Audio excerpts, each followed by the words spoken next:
Hey, weirdos. I'm Elena. I'm Ash. And this is Morbid. Hi.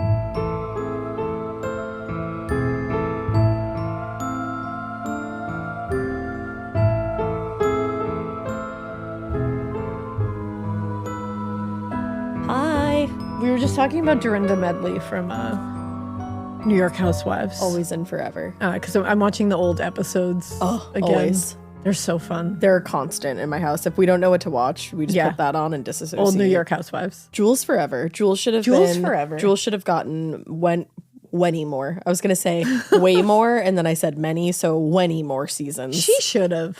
I loved her. I liked her personality. She was great. Yeah. Yeah.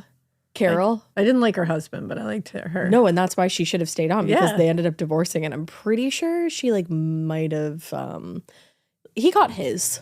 Yeah. Which nobody should hit anyone. No. It's probably not. No, don't hit people. Yeah, don't do that. Did she hit him? I think there was some allegations, I will say. I'm not saying that I know what happened, but it was a little bit of allegations. So that's not okay. Keep your hands to yourself. But well, anyway. He was a turd. Yeah. How do you segoo away from that? How do you get out of that? Where do we go from here? Anywhere. Maybe I've had not enough and too much coffee all at the same time today. I haven't had enough because for some reason last night I couldn't fall asleep, which I rarely have trouble falling asleep. I'm usually a hit the pillow kind of gal. I know. I don't know. There's nothing really going on that's keeping me up at night, maybe it's because we got some sickies in my house and I think I'm just on high alert. Oh my God, your kids are sick again? Oh my God. They're actually on the mend, everybody. So John's on the mend as well. Put that in your pipe and smoke it. Isn't that such a fun thing to say? It is.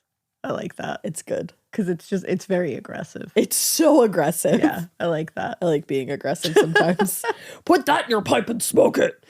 But yeah, everything's, things are here, Spring is springing in New England. It is. I'm about to plant a little bit. I'm my witchy class. We planted, we got to pick what flower we wanted to do, and we did a little Ostara celebration. Oh, cute. And I planted a little moonflower, and it's starting to bloom. Yeah. I love that. So what we did was we got a little pot and we painted it, and then you put a little affirmation or wish in the jar in the pot, and you put the soil over it, and then you planted it. So I like that. It's as the flower grows, your wish is growing. Oh, I really dig that. Yeah, my wish is growing, everyone. I dig that a lot. Do you know what flower Sabrina picked? She might have picked a moonflower. I feel like she would have. I feel like that's very Yeah, Sabrina. me and my girlie Sabrina from 2 Girls, 1 Ghost are taking the class together. Go listen to 2 Girls, 1 Ghost, too. They're Obviously. awesome. They're really great. What are you doing if you're not listening to 2 Girls, 1 Ghost? You got to go listen to them. Don't be an idiot. They're a great podcast and great ladies. Put 2 Girls, 1 Ghost in your pipe and smoke it. There you go. I like that. Aggressively supporting our friends. Aggressively. Oh, I think I'm tired. You're I don't know if I've mentioned this, but Did I say that already? No, you just said you didn't have enough caffeine, but too much all at once. That's what I said. So that was different. Yeah. I don't think we have a whole lot more business to attend to. I can't really think of anything. And I'm trying to think of any fun life updates that some people will like to hear. But what's going on? I know there's some people that are just get to the fucking case. Yeah, I don't really have. And I get it. I don't really have much life going on right now. It's really only if I have exciting things, I like to say it. But it's we said spring was coming, but it's also sort of that weird transitional period. Yeah. So it's spring is coming, but also it's fucking cold, so you can't do much yet. Yeah, but it's not super cold. It's that we're getting into that place where we're in the 50s now, which is New England summer, and that's true. So everybody's wearing shorts and t-shirts. Not me. That's everyone. Too cold for me. You go outside and it's shorts and t-shirts. Oh, everywhere. Drew is fully in his shorts mode, which is fun. So we're almost there. Yeah.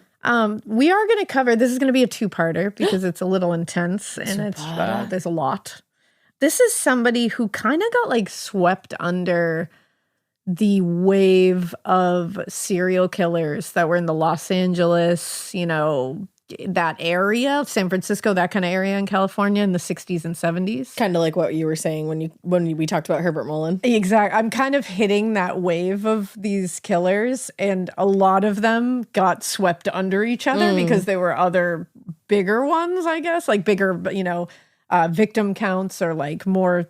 For some reason, some got more like coverage than others, which is a little wild to me because they're all Awful. equally gnarly. It's just what the media wants to put out. It's very strange. Like you just don't know what people latch onto in the media. But we are going to cover David Carpenter, the Trailside Killer. Oh. We have covered other quote unquote Trailside Killers. This is not the same, so don't worry. But even I looked at it and I was like, we've covered somebody who would like do this on like trails. But I think we briefly talked about we him on mentioned Crime him. Countdown. Exactly, which sometimes throws me off. Yeah. But David Carpenter is really rough. Trigger warning, he is like a sexual sadist. He sucks. He sucks a lot. And we're going to be talking about like some rough stuff. So just so you know. But again, we're going to break it into 2 parts. So A little more palatable. So you can kind of just like, absorb all the information in small doses. So again, we're talking about the 60s and 70s, from Los Angeles to San Francisco. At this point, Californians were literally terrorized. Yeah. Like I was saying, by multiple killers.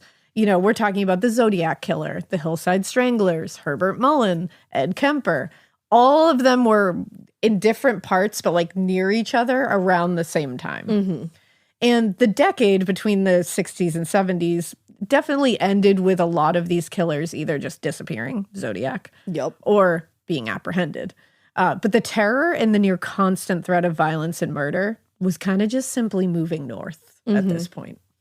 So David Carpenter terrorized Point Reyes in Santa Cruz County for a decade, which is where Santa Cruz is where Herbert Mullin was also hanging out a lot. Right.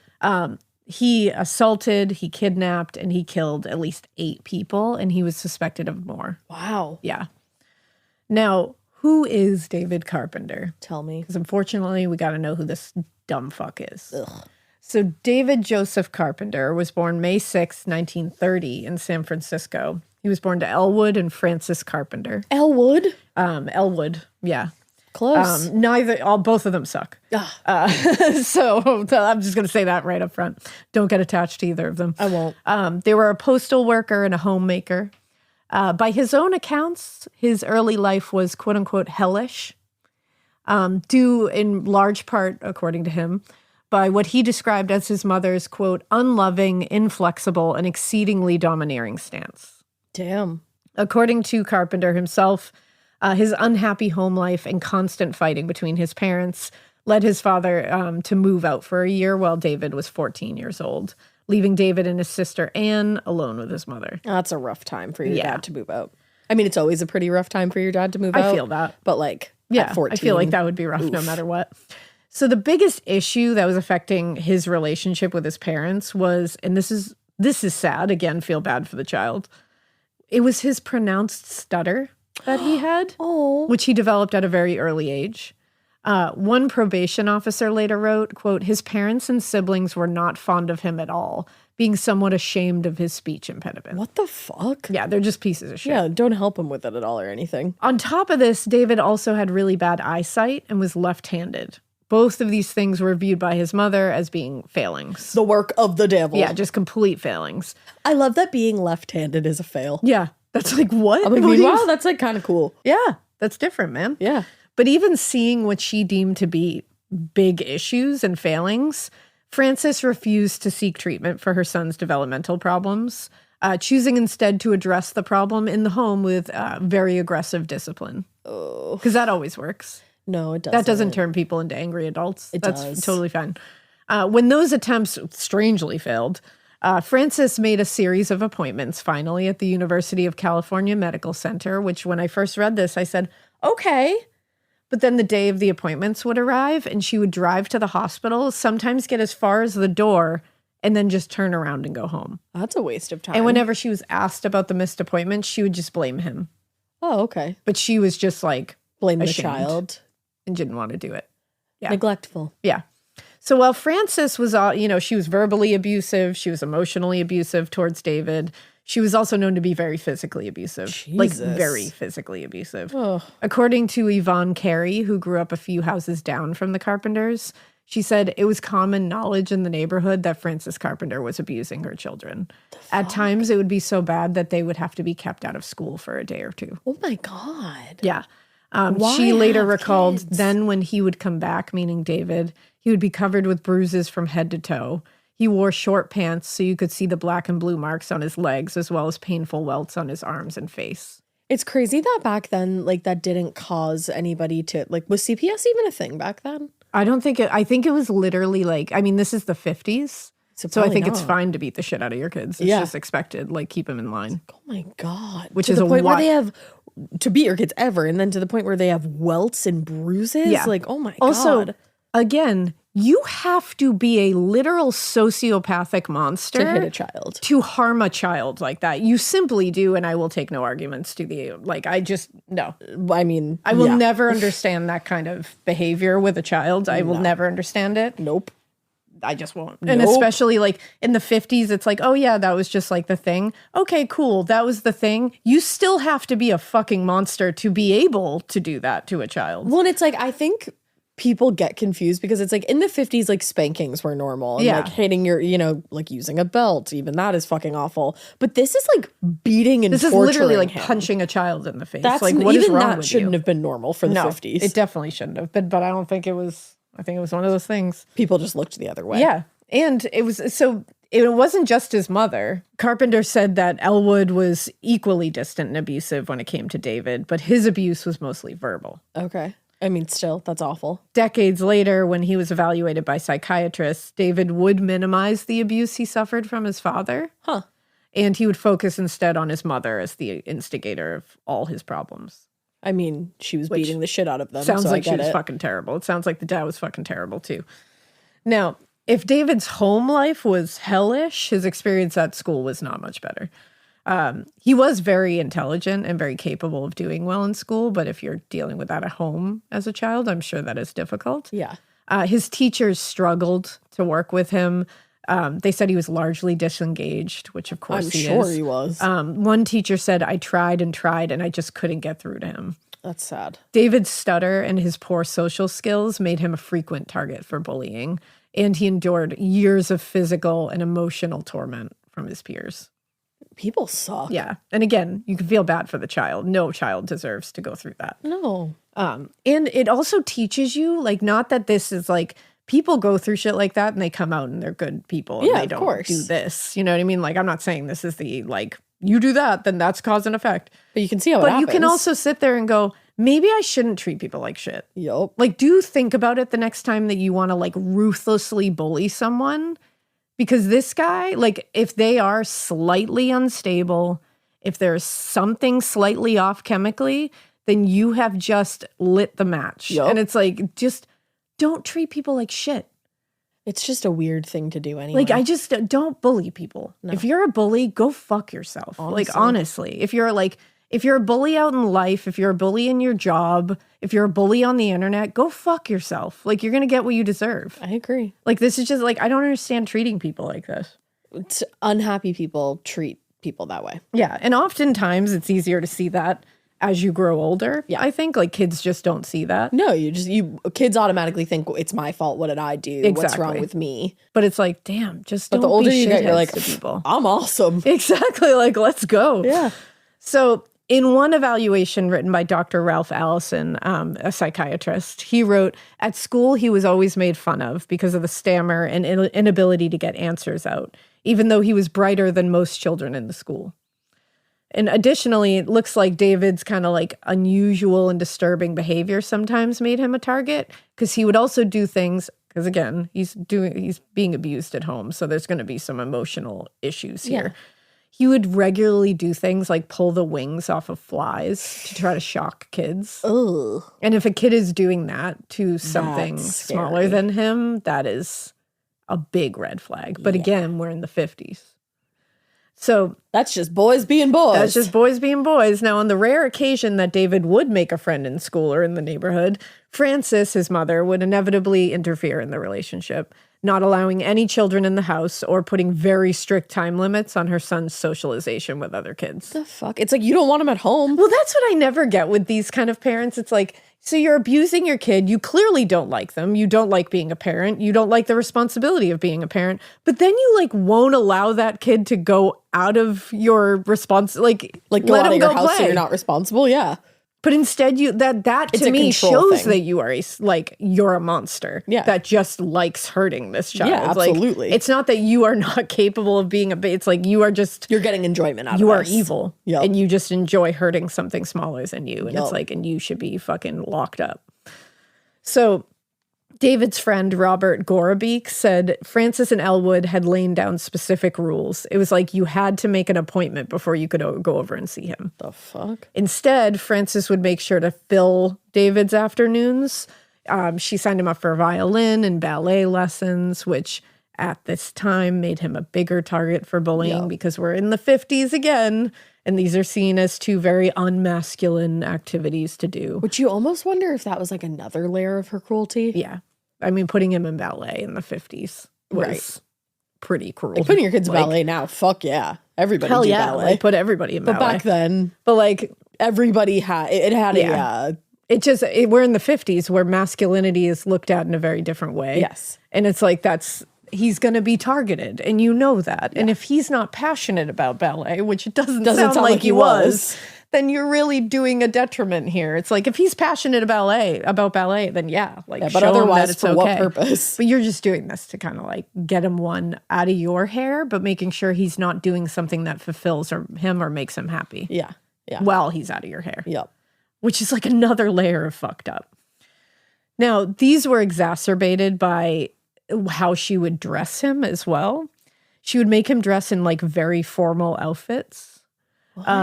His friend there said they always dressed him up like some fancy pants, and the kids on the block were always pounding the hell out of him. Which is so shitty because it's like he's obviously not choosing this. No, and it's just like fucking A. Dude. This woman has a strange pathology. No, it's true, and it's just like, God, just stop being mean to people. Now, obviously, due to a variety of factors, David struggled to develop positive social skills. You don't say. And developed a reputation for now inappropriate and cruel behavior. Because he's also being shown cruel behavior. You show a child cruel behavior, they will then show others cruel behavior. Yeah. That is cause and effect. Like, that just is. Yep. And so unable to bond with boys his own age, because that wasn't working, David would socialize with the girls in the neighborhood. They were often in the beginning very sympathetic and like pitied him a little bit, and were like, you know what, let's just like try to help him out. You know, just girls being girls. Yeah. Girls being like, come on, we'll take care of you. Yeah.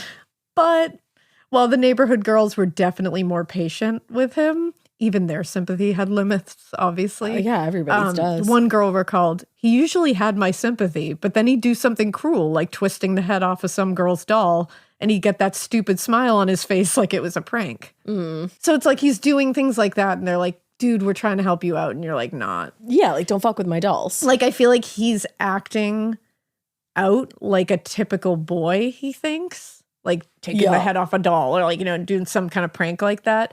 But it's like not, because he's not been socialized to know what is of his age. You know what I mean? What a typical prank of his age is. Well, and if you're ripping the heads off of dolls, that's like alone, that's one thing. Like, that's a very annoying boy thing to do. Yeah. But if it goes hand in hand with you also pulling the wings off flies, I'm going to be a little scared of you. Yes, exactly. You know? Now, it started getting worse because his cruel and inappropriate behavior started getting increasingly sexual in nature. I had a feeling that was coming. And soon he found that the girls around him were perfect targets. Years later, he told psychiatrist Dr. Ralph Allison, I pulled down a little girl's pants for the first time when I was 8 years old. Oh, Christ. 8 years old. That's a baby. Mm-hmm. In Allison's estimation, by the time he was 10 years old, David had, quote, learned to take out his anger sexually. And that was by the time he was 10. Yeah. Which would eventually become one of the driving forces of his personality as an adult. You start that at 10 years old. And it was never addressed. Like, it's like, it was not addressed until he saw the law for it. Yeah, like that's like it was never addressed in any kind of like medical way. Yeah, they should have gotten past the doors of the hospital. Yeah, when he was a child, this should have been taken care of. Yeah. By the time he was 14 years old, he had committed his first sexual assault against one of his younger family members. Oh. The assault resulted in him being committed to the Napa State Hospital, and he was housed with other sex offenders there. Upon his release, he returned to his parents' house, but everything just kept going downward. When he wasn't in school, he started spending a lot of time alone in the woods. Oh, God. Before long, he was suspected of committing burglaries in homes in and around Santa Cruz. The next year, when David was in the 10th grade, he ran away from home and hid out for a few days in the family cabin in Redwood Grove. And this disappearance was the last straw so the school expelled him because he stopped going to school. Oh, okay. Now, a year after being kicked out of school, he was in trouble with the law again, and this is awful. After he committed a sexual assault against 2 cousins, not his cousins, but they were cousins. A pair of cousins. An 8-year-old and a 3-year-old. Oh, God. He met them at Diamond Heights Park, and according to Dr. Allison's evaluation, he threatened the 2 with a knife, which marked the first time that he used a weapon in an assault, which indicates a very severe escalation in violent behavior. Yup. And this was when he was 15. Holy maybe shit. 15 or 16. Yeah. Around there. Yeah. He was quickly arrested for the assault and sentenced to the California Youth Authority at Preston. Do you remember that name? We covered the Preston School, right? Yeah, the Preston School of Industry. Oh. Yeah, go back to that episode. Where he was held until his 18th birthday. Oh, fuck. After he turned 18, he was transferred to Napa State Hospital for observation, and after 90 days, he was determined no longer a threat. I don't know about that. This is a story of many failures. It usually is. He could have been stopped many times. And no one had to die. Yeah. No one had to die here. I at all. fucking hate that. Now, looking back, his juvenile record, which contained a number of incidents that, if we looked at now in 2025, they would be the most giant red flags. Right. 5 arrests for sexual assault, 1 escape from juvenile detention, a long history of bragging about sexual assaults to other inmates. All of that would now be looked at as like, oh no, this is going to escalate. Yeah, in a like big let's way. keep him locked up. And his personal history included several experiences and characteristics that are now associated with antisocial personalities and serial murders in particular, including a history of bedwetting and cruelty to animals. Yikes. So it's like he's got all the red flags. Yeah, he's ticking all the boxes. If psychiatrists had known then what we know now, they would have had every reason to believe that David Carpenter would pose a severe threat to those around him. And and it kills me that they didn't. Now in 1950, so actually most of what he was going through when he was younger was in the 40s. So I was wrong about the 50s, even worse. In 1950, when he was 20 years old, Carpenter found work as an office assistant and messenger for the H.B. Thomas Company on Battery Street in San Francisco. One day in midsummer, he ended up picking up a girl he knew who was hitchhiking to a friend's house, and he offered to drive her the rest of the way. So he knew this girl. Uh-huh. As they drove, he said, "Do you actually mind if I make a quick stop at my house?" Yes, I do. And she was like, "Yeah, totally." Why would she think not? anything of that? Once inside the house, though, he started to become sexually aggressive with her. And she was like, "No." And then she was like, "I want to leave." But he said, "No, you're not going to leave." Oh. The girl only managed to escape after fighting him off and locking herself in the bathroom and climbing through a very small window that left outside. That's that led literally outside. what nightmares are made of. And she had to run somewhere Like and hell. contact the police. Now, he was quickly picked up on a charge that he, quote, willfully and feloniously made an assault upon a female under the age of 18 with the intent to have and accomplish the act of sexual intercourse upon said female. He pled not guilty and was taken to trial where he was acquitted. What the fuck? Hello, 1950s. For real. Hello now. Ralph Allison's notes, though, indicate that David, quote, made no attempt to deny the allegations against him and had been quite cooperative and asked only that he be placed in a facility where he could receive help. So he even asked for help. But 1950s, they were like, nah, Nah, you're good. Just get on Bye. out. Get on out of here. Yeah. In 1955, David ended up dating and then marrying a 19-year-old woman named Ellen Heedle, I believe it is.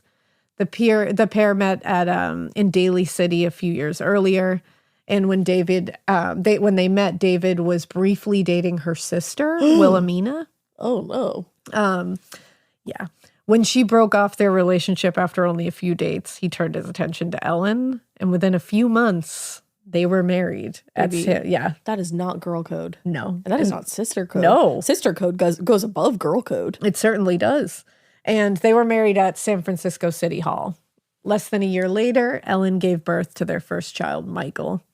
And the family moved to a small house in Westlake, and David found a steady job as a shipping clerk there. 2 years later, Ellen gave birth to their second child, Gabrielle, who was followed in 1960 by their third child, Cersei.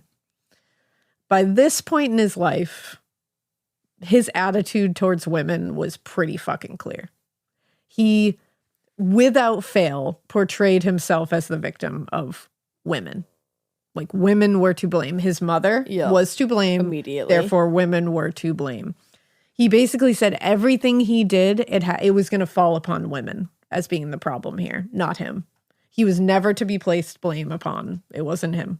And it's like, fuck you, dude. Yeah. You're your own person. Plenty of people go. I'm not saying he had a terrible life. No, but you can't make excuses for your behavior once you become an adult. No, it's like based on your childhood. I'm sorry, you got to look at people who make that. And again, he's in a different like time period, so I don't know like what's going on. And here. all the resources that we have now are not available. Still, there are still people who went through like, so you really do like, you can't just blame how you were raised on how you act as an adult. You like you absolutely can't. But if you can't hurt people, like that's not. It drives me crazy.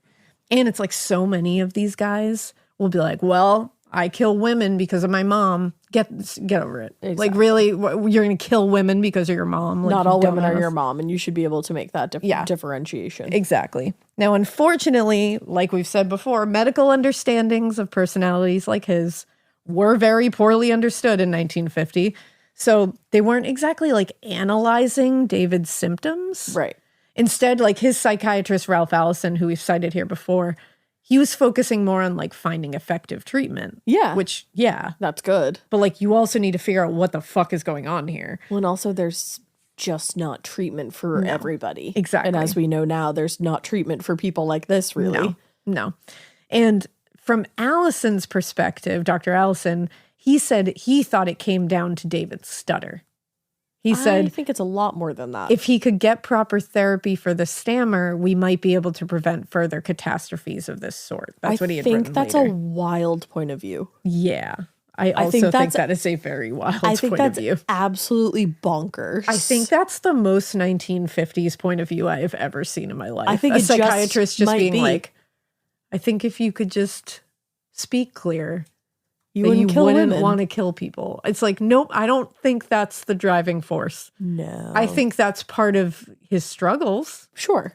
And especially that was not taken as something that like they worked through with him or made him accept and be able to, work through. Right. It was treated as like, we're ashamed of you. Like, that's awful. Of course that's going to affect somebody. Not to this extent. No. I think there's other things here at play, and I think we should maybe look at them. I agree with you. Between the responsibilities of his new job and now his growing family, he was feeling like he was under a lot of pressure, which left him with a lot of rage. Oh, goody. Because this is not a man who can handle even the slightest inconvenience in his life.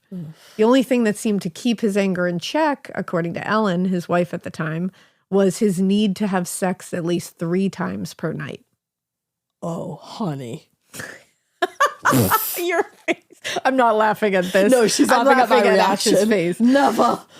Yeah, I was like, whoa. That's wild. And it's like, fucking poor Ellen. She has 3 children. Has 3 children, and she's dealing with this fucking man-child who is like abusive, uncontrollably angry, and I just like wonder what he presented to her.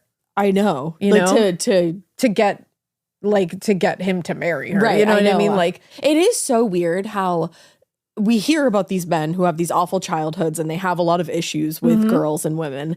And then they find one woman who they are able to woo. Yeah. You know? And I think it's because they see that there's an end result where they can have the control they want. So they're put the charm cunning on. enough to know that they have to put some effort in the beginning to, you know, like the means justify the end. Yes. Kind of thing. Yeah. And vice versa.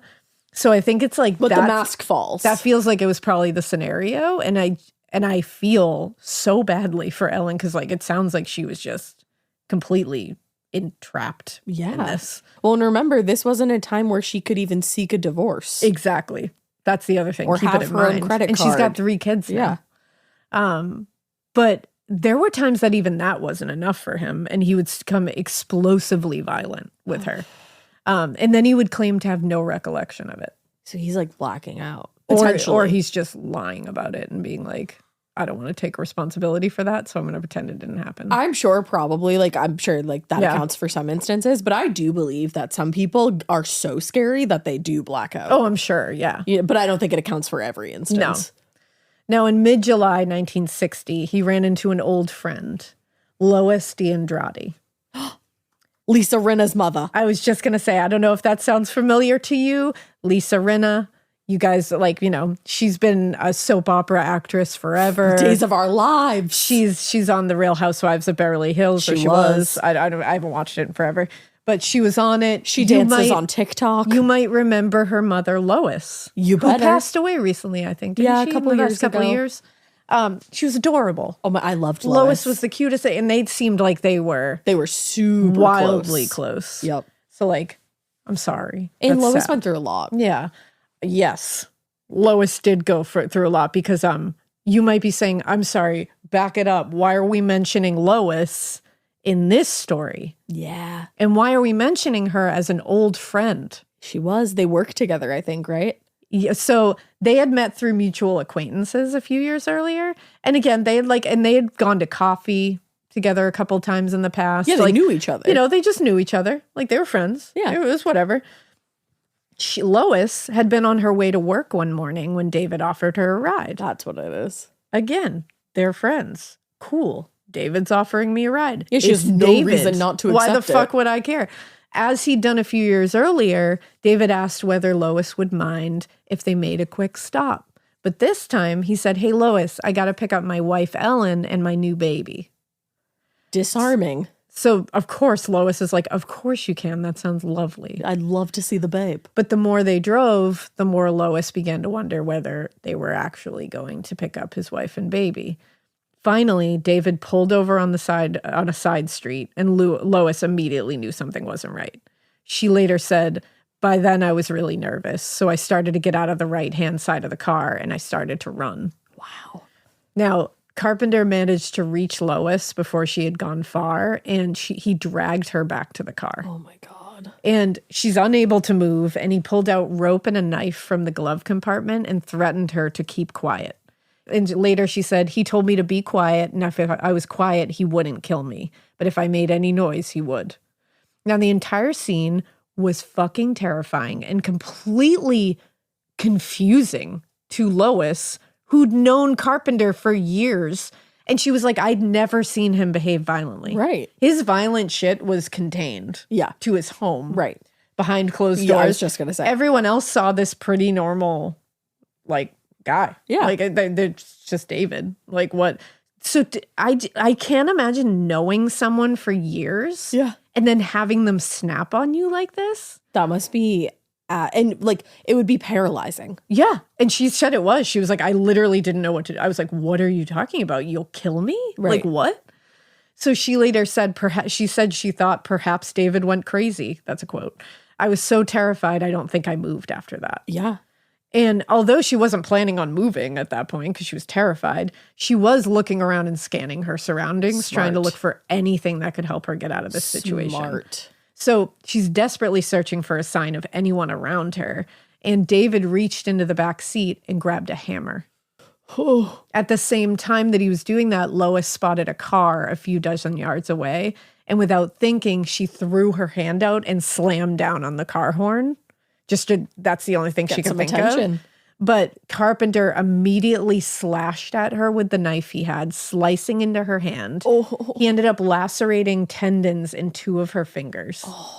Now, despite that injury, which is a pretty fucking massive injury, That's gnarly. Lois managed to get the door open and she tumbled out and hit the ground running. David Carpenter got out and fucking chased her at full speed. Oh my God. This must have been horrifying. Absolutely. He caught up with her. Again. And he's right behind her, running after her. And With a he hammer. raised the hammer to hit her in the head. But just as he came down with it, she threw her hands up to deflect the blow from the hammer. And the hammer struck a watch she was wearing and shattered it. But there was only a brief moment of luck because he raised the hammer again and brought it right down on her head and it made contact. So she knocked it right to the ground and he struck her 5 more times in the head with the hammer. I didn't realize that she did. I thought she got out of this like unharmed. Oh no, she got ruthlessly beaten in the head with this hammer. Holy shit. Barely conscious, she managed to scream for help, which caught the attention of a military police officer, Jewel Wayne Hicks, who happened to be driving down the narrow street at the time. Whoa. What are the odds? And also, a military police officer caught this man doing this, but we have 8 stories of murder to tell. Yeah.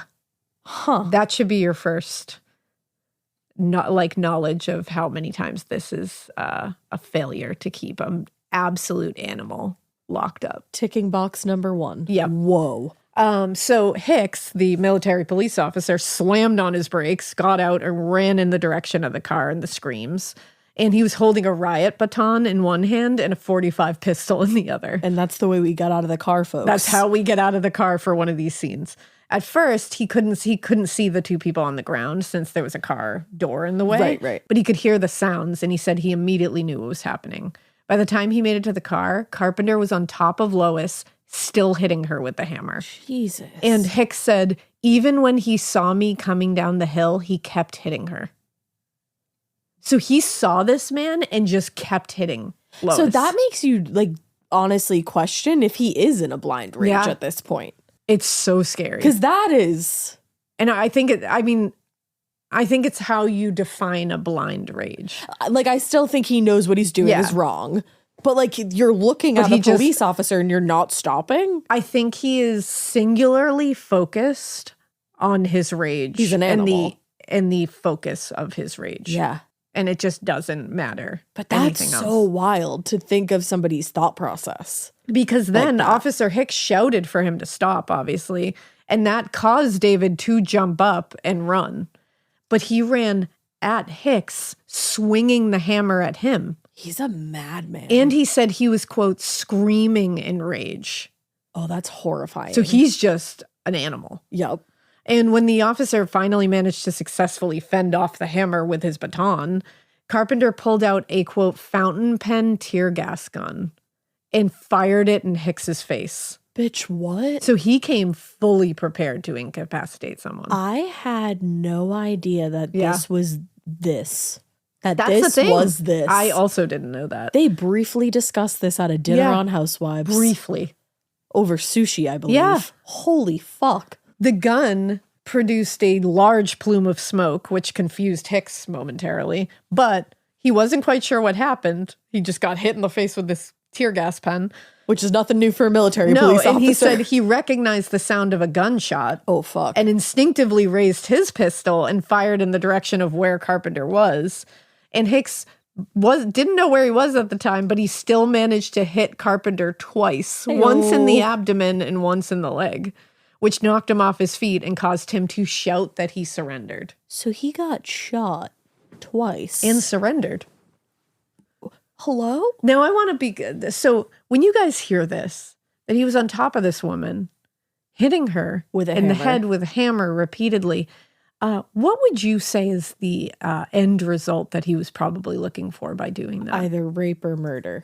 Both, I would say. You don't hit someone 5 times in the head with a hammer and not assume that they're going to die. Yep. He was trying to murder her. Yep. 100%. Yeah, definitely murder. I was just questioning. He was. I'm sure he was also going to do that. But this is a murder that he failed at. Yup. This isn't assault. No, this is attempted This is murder. a murder that he failed to commit. And you guys know how we feel about attempted murder.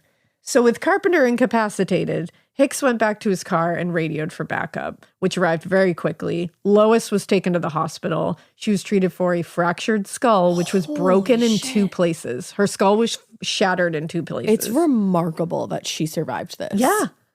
And she also had severe lacerations on her hands and face. After multiple surgeries, during which metal plates were placed in her skull and tendons were grafted in 2 fingers, and nearly 2 months of hospitalization, she recovered. Unreal. But she never regained full use of those fingers. Oh. In her statement to police, Lois detailed what happened from the moment Carpenter picked her up, including that he had told her, quote, "I have a sex quirk," just moments before attacking her. A quirk? A quirk. Babe, that's not a kink. Like, a quirk? David Carpenter was taken to Letterman General Hospital, where surgeons removed the 2 bullets from his body. Unfortunately, before he was cuffed to a bed. And he recovered there before being transferred to San Quentin, like a little over a week later, I think it was, to await his hearing. Okay. This, it turned out, would take much longer than expected, because due to his injuries and his claims of mental illness, it was going to go a lot longer than just like charge him, let's go. Blah, blah, blah. In the 2 months that followed, he was evaluated twice by psychiatrists before finally being indicted on September 22nd, where a grand jury returned 4 counts of assault that, if convicted, would have put him in jail for 30 years. Question Which, mark? like, cool. Cool 30 years, but like, where's that's the not attempted just murder? Assault. Yeah. Where's the attempted murder charge? Right. Like, are we really pretending that he wasn't trying to kill her? He fractured her skull in 2 places and hit her over 5 times with a hammer. And sliced her hands open. Like, Yeah. he attacked her with a knife and a hammer. Yeah. Are we all okay? At his arraignment in October, Carpenter pled not guilty, and his lawyer indicated their intent to plead insanity as a defense. But you already got evaluated. Yeah. It's not Instead, gonna work. just as they were preparing to go to trial, he accepted a plea deal from the prosecution and pled guilty to 1 count of assault with a deadly weapon. I'll say, I understand plea deals for certain things. They piss me off, but I get them. This? Yeah, I don't see this one. I feel like they would have got him on all those 4 counts. Well, and Judge Oliver Carter wasn't certain he would accept the deal. And instead, I don't blame him. He ordered Carpenter to a 90-day hold in federal prison where he was going to be examined thoroughly by psychiatrists. And on March 9th, 1961, Carpenter was back in front of a judge after having been evaluated many times at San Quentin. And after reading the reports, which diagnosed Carpenter as a sociopathic personality, the judge deemed David a, quote, personality who should be locked away in the interests of society. That's completely correct. Thank you, sir. Given the brutality of the attack and his past offenses, he sentenced him to 14 years in federal prison. Okay, like I wish it was the full 30, though. Yeah. But then for some reason, the judge kind of like softened somewhat after announcing the ruling and recommended the parole board conduct routine evaluations and release Carpenter, quote, at any time he is considered rehabilitated. Oliver. Like, I'm sorry, what the fuck? You literally said he's a threat to society. And then they're like, hey, parole board, like, keep tabs on that. Check it out. If you feel like it's cool that day, just let him out. Yeah. Just be cool, man. Don't be all uncool. He was diagnosed as a sociopathic personality. Yeah. And tried to kill this woman. Yeah. And this officer. Tried to kill Lois. And this officer. Yeah. So after the sentence was passed, Ellen filed for divorce. Oh, good. Listing their separation as July 12th, 1960, the night of the attack on Lois. Wow, good for her. That is women supporting women. Hell yeah. And she cited extreme cruelty as a reason. Yeah. And wrongfully inflicting upon her grievous mental suffering. I guess you could file for divorce back then as a woman. The divorce was finalized on August 27th, 1962, and Carpenter was ordered to pay $1 per month in child support and $1 per month in alimony. They got 3 kids. Yeah, she was awarded the couple's assets, including the house. That's good. And granted her request for a restraining order to prevent David from, quote, annoying or molesting the children. Oh, God. Yeah. I don't know if that means what that word means. There's terms, legal terms that can mean like bothering. Yeah. Which is weird, I know. But I'm not sure how that one was used. Molesting is what I'm talking about. Okay. But he has like pedophilic tendencies, so it's like that could mean that. Right. But I am not positive. Yeah. Now, in the meantime, David was sent to McNeil Island's correctional facility and began serving his sentence on April 12th, 1961. Now, he applied for parole in 1964, but it was unanimously rejected. Good. In April 1969, however, he came up for parole a second time, and his petition was granted. Bad. On the grounds that he'd served the minimum 9-year sentence. What about the maximum, though? We don't want to talk about that today? And also, like, okay, we're not going to, so he just served his minimum sentence, so you're going to let him out? So it's all good? Regardless of what kind of person he is. So now he's a free man. Christ. And he moved in with his stepbrother, William, and began taking welding classes at the local vocational school. I feel as though we shouldn't offer people like that welding classes. Let's not give him tools. I don't think. Yeah. In his free time, he started attending group therapy on the recommendation of his parole officer. Good. And it was there that he met Helen. Bad question mark? David and Helen began dating that spring. And on August 8th, 1969, they were married at City Hall. He gets that women to marry him quickly. Yeah. William Carpenter, his stepbrother, was the witness to the marriage. It appears little is known about this period of his life. He remained in regular contact with his probation officer at this point, and he was meeting all the conditions of his parole for a while. He's probably laying low at this point. Yeah. Then, rather suddenly, he cut off all communication with the probation officer and the parole board that December. Huh. And he had like years left on his probation, so there's no reason for this. And around the same time, Helen, having been driven to what author Robert Graysmith referred to as, quote, the edge of a nervous breakdown, left California on a long trip to Hawaii and just left her husband behind. Damn. Yeah. Who knows what that poor woman endured? What was going on? The fact that she left the entire state of California tells us everything we need to know. Yeah. Now, without anyone watching over him, it didn't take long before David Carpenter began losing control of his rage. On the evening of January 27th, 1970, he went out for a drive on Highway 280 towards Santa Cruz. And at some point, the driver of a passing car, who was a young blonde woman, caught his attention. And for no explicable reason, she became the focus of his fucking rage. Oh, no. Without any warning to this driver, David sped up beside her and forced her car off the road. Oh, that's so She's scary. just driving. That is so scary. Terrified, she jumped out of the car and ran into the underbrush, quickly losing him. And he stood at the side of the road and called out to her in threatening voices. What the fuck? But when he heard no sounds, he got back in his Volkswagen Beetle and steered the car back onto the highway. That poor girl. Holy shit. I just can't imagine later in life being like, what would have happened? And did she ever even realize that it was him? I don't know. You know? Yeah, that's the thing. It's like, that's why. Imagine thinking back to that and being like, oh my God. Like, and you just read this and you're like, holy fuck. A short time later, a little past 10 p.m., he found himself driving on Highway 9 towards Boulder Creek, where the only other car on the road easily caught his attention again because he's pissed. Determined to relieve his tension and anger, he pressed the accelerator and rammed his car into the other driver, who was 19-year-old Cheryl Lynn Smith. Oh. Thinking the man was drunk, she shouted at him. She was like, fuck you, dude. Yeah. But Carpenter ignored her, and they pulled over to the side of the road, and he started, like, a quote-unquote evaluating the damage. Oh, my God. So Smith got out of her car and was looking over the damage as well, and then Carpenter's hand shot out and grabbed her by the neck. Oh, that's awful. He grabbed her by the neck and said, I want to rape you. I'll have to kill you if you don't come with me. Oh, God. Like, what the fuck?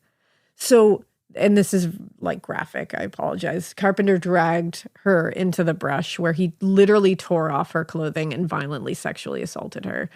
As Cheryl tried to get out of his grasp, he sliced her arm with his knife, partially severing the muscles and rendering it temporarily useless.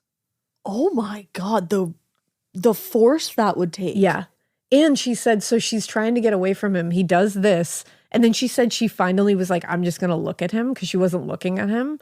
And she said she looked at him and she said she was stunned because she said all I had seen up till that point was this like violent, scary man. And she was like, suddenly he looked totally different.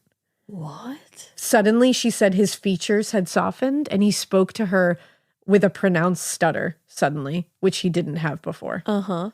And she said to her bewilderment, he looked at her and said, look, you're hurt and bleeding. Let me follow you home and I'll bandage you up and I'll promise not to, if you promise not to call the police. That's and like so said it in like scary. a like, look, you're hurt and bleeding. Like, not like, oh my God, I hurt you. It was like, oh my God. Like, how did that happen? But it's softened into like, oh no. Like, I didn't mean so like what you wild. violently raped her. Like, what do you mean? And Cheryl was like, no, I'm good. Like it's then good. She managed to get back to her own car and drove away. And he just let her. Oh, that poor girl. But 19 years old. But as she's driving home, she notices that he's driving behind her. Oh no. And he was keeping distance, but he was behind her.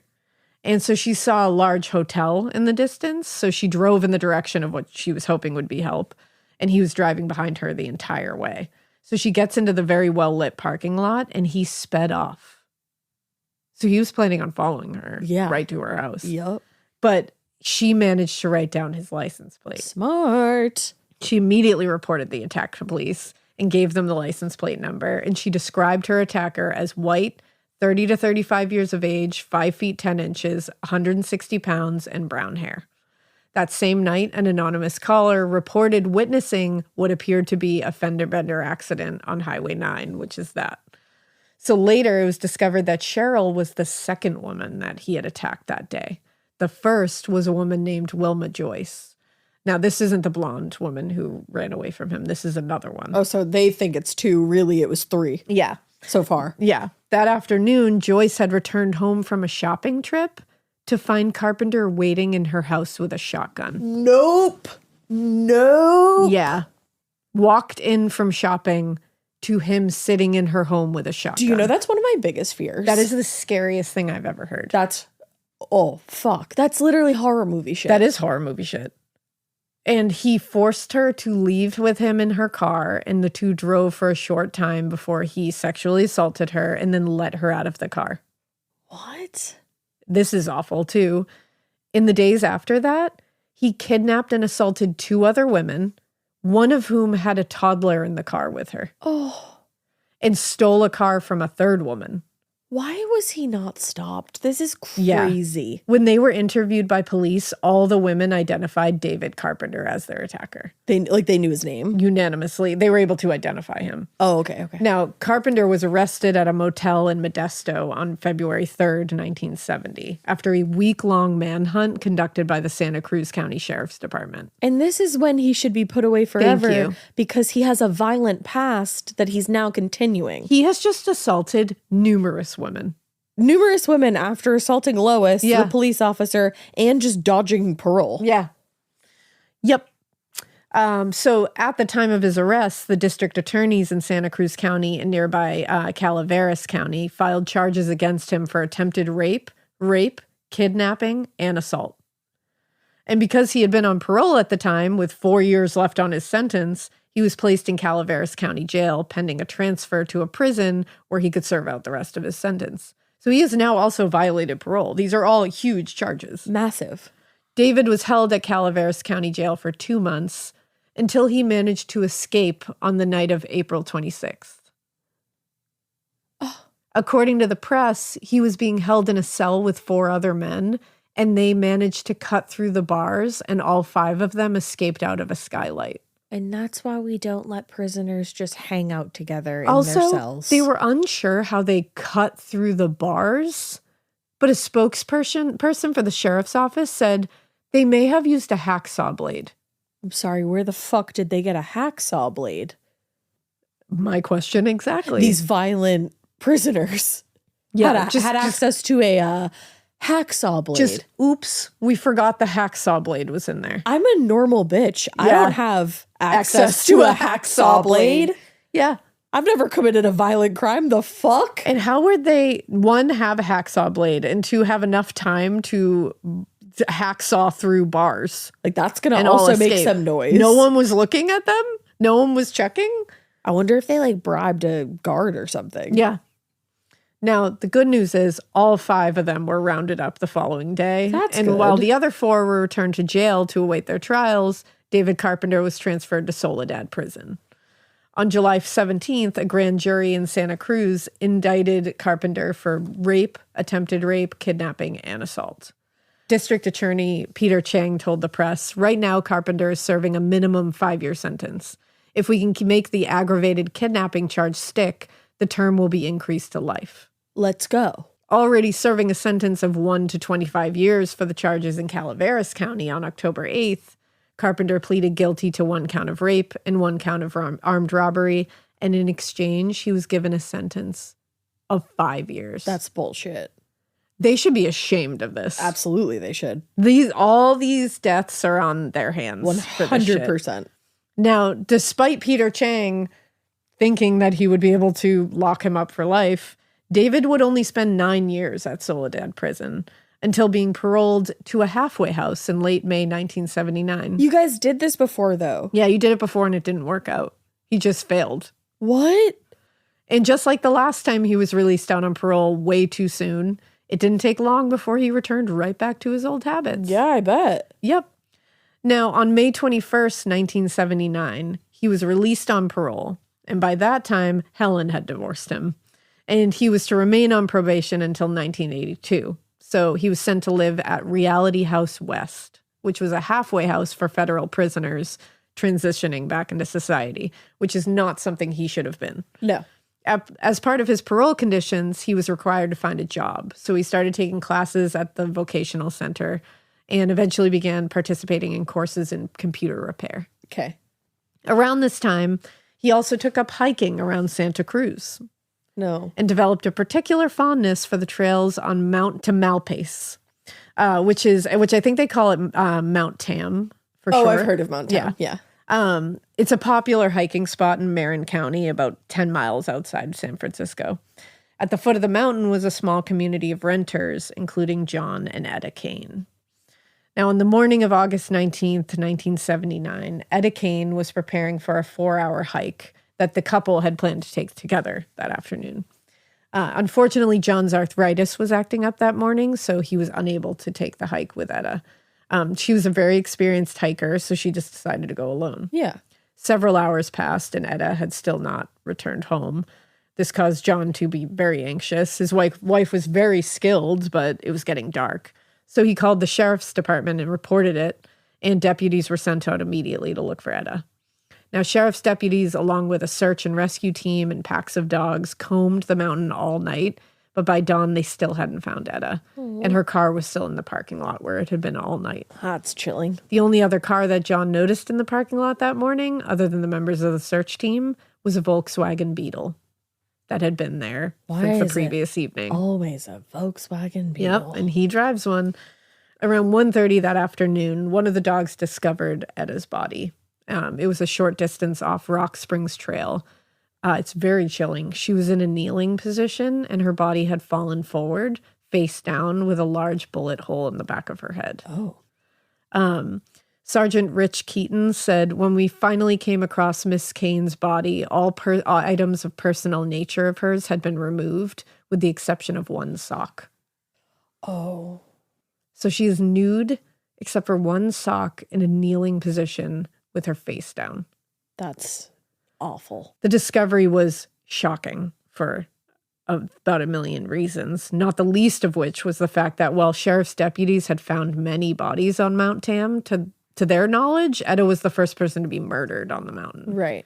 That alone made the press immediately take notice and start reporting the story.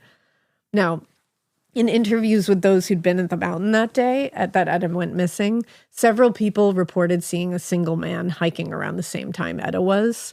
Lieutenant Robert Gadini told reporters, "We are by no means certain the man murdered Etta Kane, but investigators were just trying to come up with a composite sketch of this man from the witnesses' descriptions." Yeah. Otherwise, there was very little evidence that could point investigators towards any suspect. There were rumors, and they were rumors, that Ed had been having an affair with a younger man. So detectives did wonder whether he might have been involved or whether John might have killed her out of jealousy. That was like their initial thoughts. Yeah. They got to go to like that. Yeah, they have to. John Kane was quickly ruled out. That's good. But police shifted their attention to the younger man that Edda had allegedly been seeing. Although he denied seeing Edda that day, the man still couldn't account for his whereabouts, so detectives couldn't rule him out. A sergeant working the case later said, after Edda's death, John Kane just withered away without her and eventually died. Oh, that's so sad. As for the young man, he killed himself while we were investigating him. Oh, wow. That must have been so... Strange. Yeah, that's bizarre. Yeah. So that is where we're going to leave you in part 1. All right. But yeah, it's a lot, and it's going to keep going. That's a crazy lead up. Yeah. Wow. And he this is only the first murder. That's what I mean. We have 7 more. We had a full part 1 with 1 murder. Yeah, but his assaults are enough to... They're gnarly. His assaults are basically attempted murder. Yeah, they are. All of them. But yeah, he's a horrible, horrible human being. He really very is. horrible. He really is. And he somehow gets worse. Well, with that being said, we hope you keep listening. And we hope you keep it weird. But not so weird that you don't tune in to part 2. Ooh.